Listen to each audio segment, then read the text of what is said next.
Les enfants en primaire sont-ils des contaminateurs? Pendant 6 semaines, une centaine d'étudiants en médecine viendra leur faire un test salivaire. Le but, déterminer si le virus circule dans les écoles primaires. Durant la deuxième semaine, après la rentrée des vacances de Toussaint, l'ONE a recensé 746 cas de Covid dans les écoles, dont 175 chez les enfants en primaire. Cela représente une hausse de 75% par rapport à la première semaine de rentrée. Et elle pourrait être une des explications de la stagnation du nombre de cas positifs.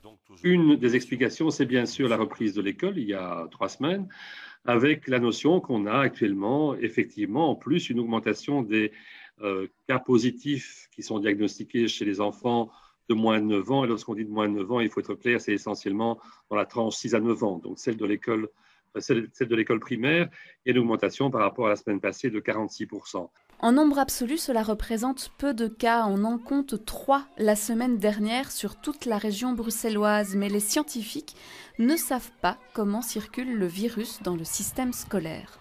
On ne sait pas actuellement si cette contamination passe éventuellement des enfants vers des parents ou des parents vers les enfants, ce qui avait été montré en tout cas lors de la première vague. Donc, il nous reste à avoir plus d'informations. Et dans ce contexte, l'étude qui est prévue pour les semaines et les mois qui viennent en Wallonie a toute son importance pour essayer de mieux juger sur le plan scientifique quel est réellement le rôle de l'école gardienne. Savoir comment se passent les contaminations est une des clés pour stopper l'évolution. Les résultats de cette étude, pilotée par l'UC Louvain, pourraient avoir des conséquences sur l'organisation du reste de l'année scolaire.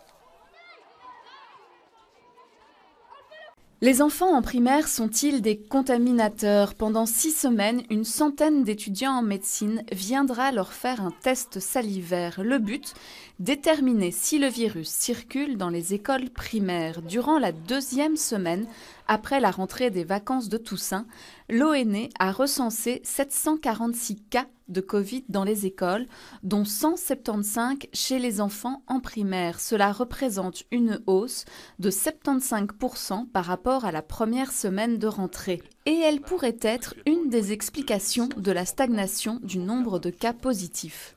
Une des explications, c'est bien sûr la reprise de l'école il y a 3 semaines, avec la notion qu'on a actuellement, effectivement, en plus, une augmentation des cas positifs qui sont diagnostiqués chez les enfants de moins de 9 ans. Et lorsqu'on dit de moins de 9 ans, il faut être clair, c'est essentiellement dans la tranche 6 à 9 ans, donc celle de l'école primaire, et une augmentation par rapport à la semaine passée de 46%. En nombre absolu, cela représente peu de cas. On en compte 3 la semaine dernière sur toute la région bruxelloise. Mais les scientifiques ne savent pas comment circule le virus dans le système scolaire. On ne sait pas actuellement si cette contamination passe éventuellement des enfants vers des parents ou des parents vers les enfants, ce qui avait été montré en tout cas lors de la première vague. Donc, il nous reste à avoir plus d'informations. Et dans ce contexte, l'étude qui est prévue pour les semaines et les mois qui viennent en Wallonie a toute son importance pour essayer de mieux juger sur le plan scientifique quel est réellement le rôle de l'école gardienne. Savoir comment se passent les contaminations est une des clés pour stopper l'évolution.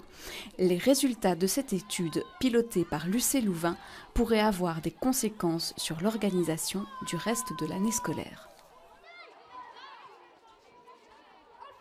Les enfants en primaire sont-ils des contaminateurs? Pendant 6 semaines, une centaine d'étudiants en médecine viendra leur faire un test salivaire. Le but, déterminer si le virus circule dans les écoles primaires. Durant la deuxième semaine, après la rentrée des vacances de Toussaint, l'ONE a recensé 746 cas de Covid dans les écoles, dont 175 chez les enfants en primaire. Cela représente une hausse de 75% par rapport à la première semaine de rentrée. Et elle pourrait être une des explications de la stagnation du nombre de cas positifs.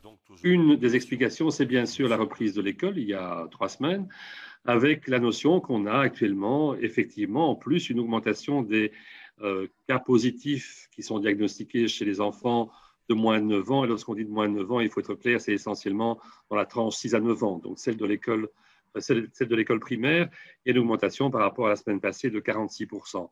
En nombre absolu, cela représente peu de cas. On en compte 3 la semaine dernière sur toute la région bruxelloise. Mais les scientifiques ne savent pas comment circule le virus dans le système scolaire. On ne sait pas actuellement si cette contamination passe éventuellement des enfants vers des parents ou des parents vers les enfants, ce qui avait été montré en tout cas lors de la première vague. Donc, il nous reste à avoir plus d'informations.